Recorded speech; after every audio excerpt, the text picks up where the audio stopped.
All right, so we're here at Plymouth Plantation, and this is a pretty historical site because in light of the restored gospel, we have example of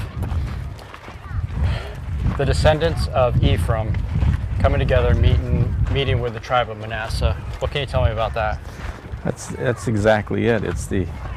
It's exciting because here we are where the Puritans and Pilgrims landed. As you look across out at the ocean, they've come from Europe. They've come from northern Europe, as Ephraim had been taken into the northern countries. We have the descendants of Ephraim coming to this land where the descendants of Manasseh remain, where they have been for thousands of years. And it's the meeting of two brothers. It's the coming together of two brothers. One culture that had left a record buried in a hill, and another culture, but still brothers, another culture coming with the responsibility to translate that record and make sure that both and all of Israel have that record as a second witness to Christ and his gospel. And this is the place, this is where these prophecies are beginning to be fulfilled and coming together of the coming forth of the Book of Mormon. You could say, well, it starts in the Reformation.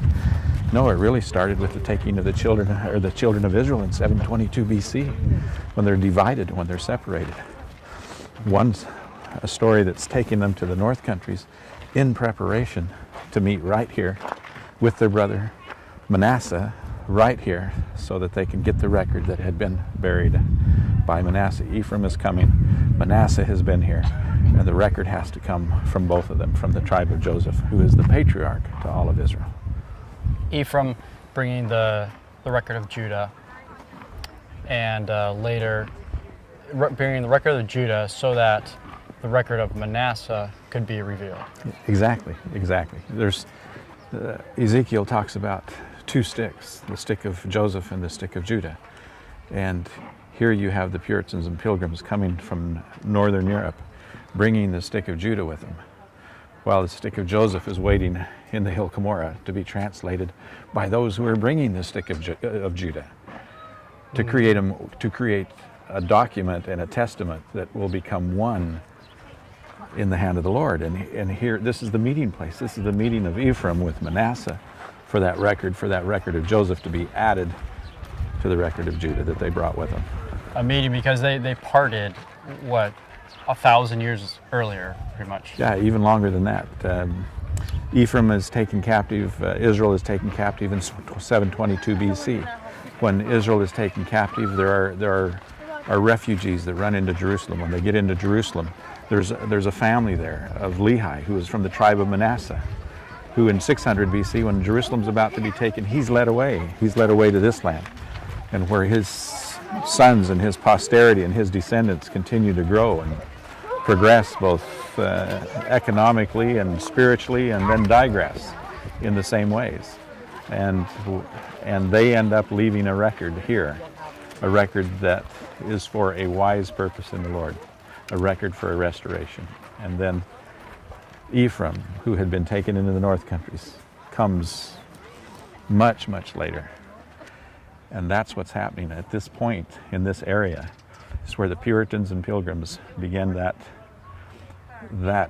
settlement that will begin that association with the Native Americans, where these two brothers come together. And these people that lived on this ground, they were here to fulfill prophecy. Did some of them know that? I think that some of them probably did. There were other places that they could go to. There were other places they wanted to go to. But in some of their diaries, they write that they felt inspired, or felt that they had to come to this new land.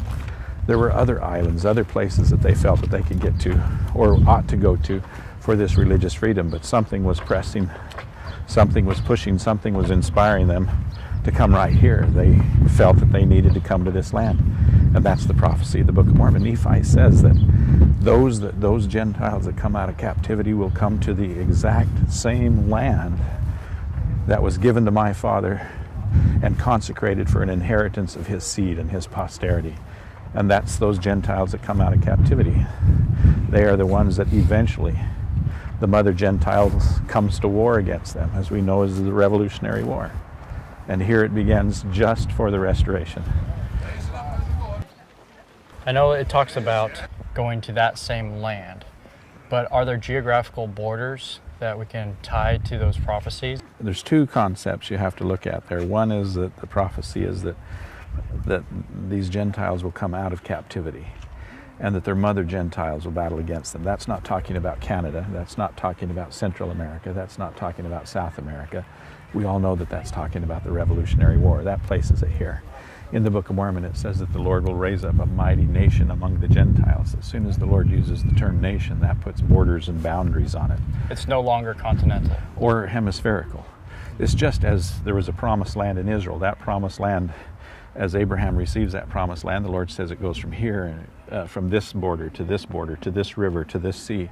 And it becomes a nation in and of itself. It becomes a promised land among other lands, among other properties, among a continent, but it's specific and a definite and specific promised land, and the same exists here. And that was true. I mean, when Abraham received that revelation that he was going to go inherit a promised land, he was in Babylon, right? He was. And Babylon's part of that same continent. It's not very far from the land of Canaan. Right, but when he gets to the land of Canaan, the Lord says, this is the land that I'm going to give unto thee and to thy seed after thee. And then he tells him what those borders are within those continents. It doesn't go up into Anatolia or over to Persia or down into Egypt.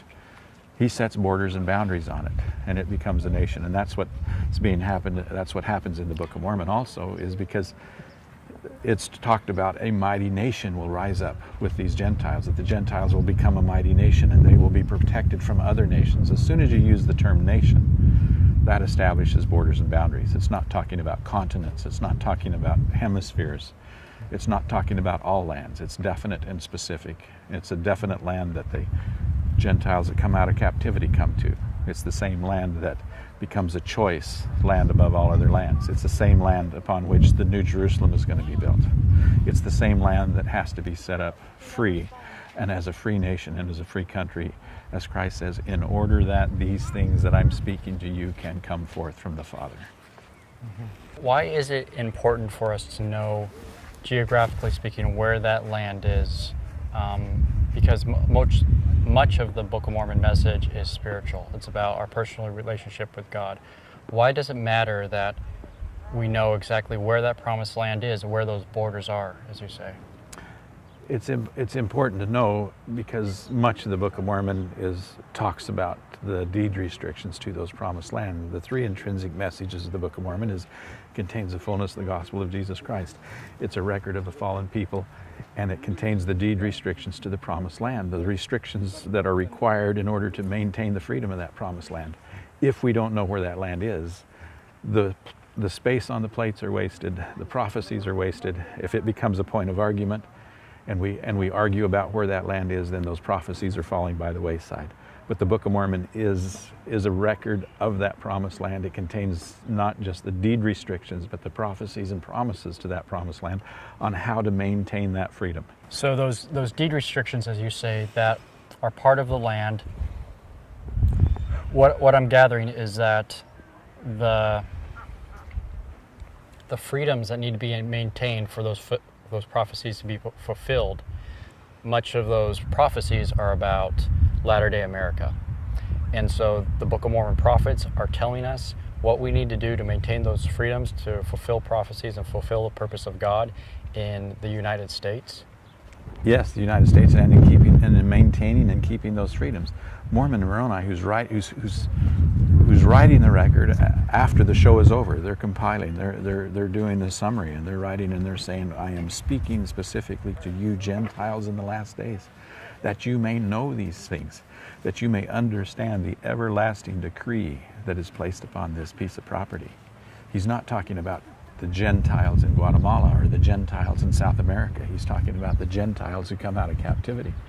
He's talking about the immigrants that are moving from Northern Europe and coming to this land. He's talking about those Gentiles who help establish the church in this dispensation. He's talking to those Gentiles. He's talking to us saying that we as Gentiles need to be aware of what those prophecies and promises are, because they are an everlasting decree. Henceforth and forever are the words that Mormon uses, and that they cannot be changed.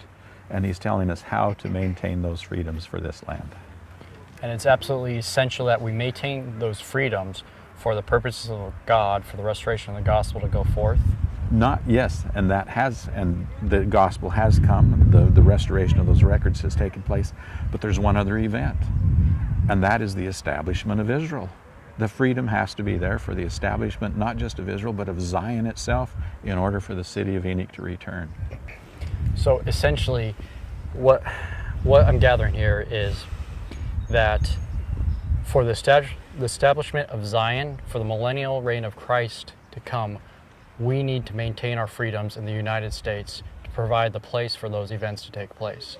And for us to understand what we need to do to maintain our freedoms in the United States, we need to look to the Book of Mormon prophets who tell us, here's what happened to our people, here's how we lost our freedoms, our liberties on this land, and you're under the same threat. It is. The deed restrictions are connected to the land itself, not the people.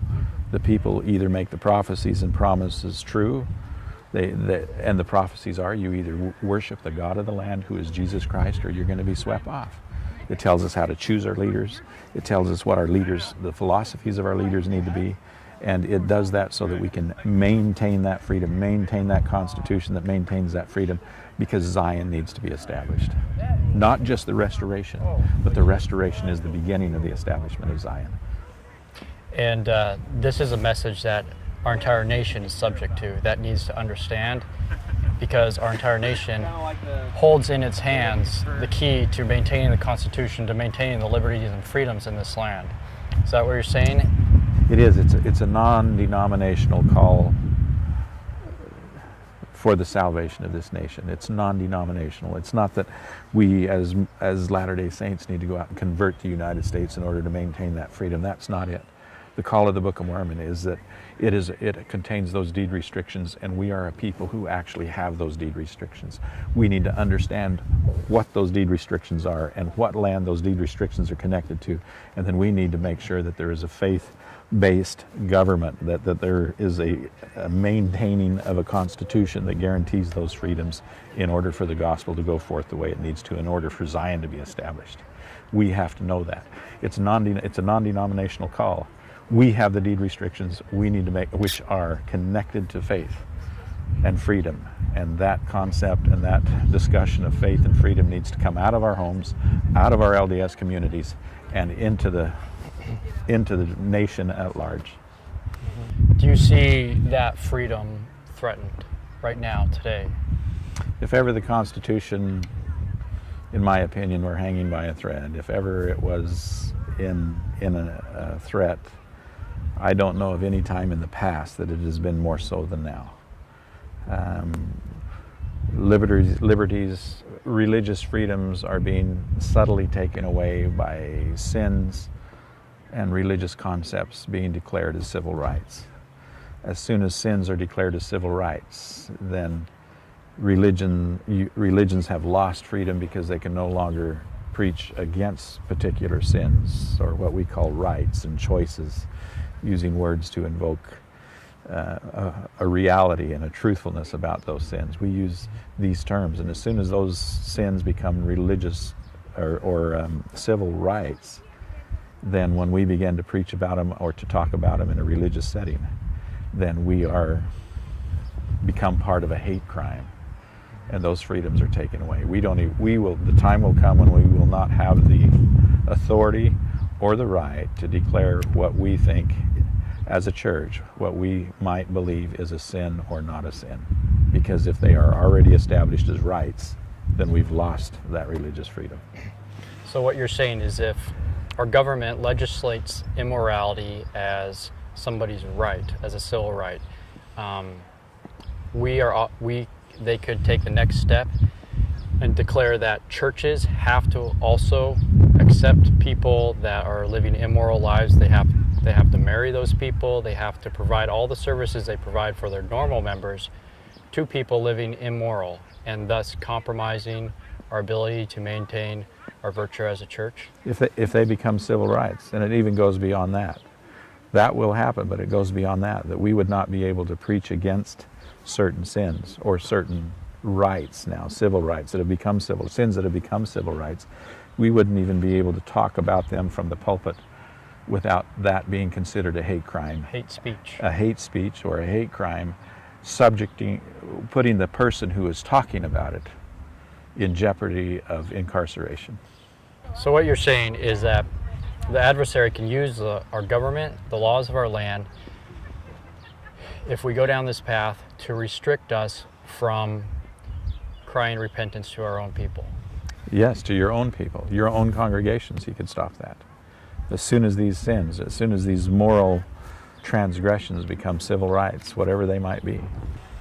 And we're talking about that right here where they came in order to establish those freedoms, those religious freedoms. We're here in Plymouth where those freedoms, where they came out of captivity, out of religious captivity, so that they could worship the God of their choice and the way that they interpret that.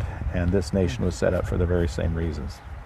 Like again, the three intrinsic messages of the Book of Mormon. It contains the fullness of the gospel of Jesus Christ that needs to go to the world. It's with that fullness of the gospel of Jesus Christ, it contains a record of a fallen people and tells us why they fell.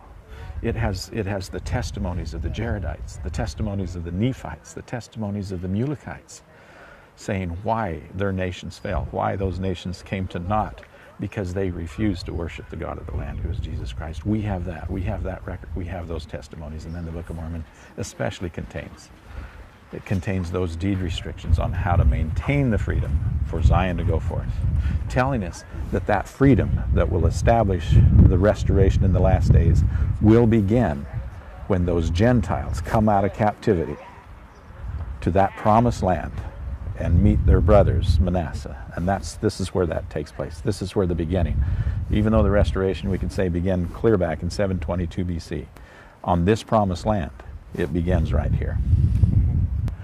The Doctrine and Covenants tells us how to establish Zion. The Book of Mormon tells us spiritually how it needs to be established and why it wasn't established at one particular time. And we need to take that Book of Mormon seriously. It is our only hope for our spiritual and temporal salvation to survive the calamities that are coming in the last days.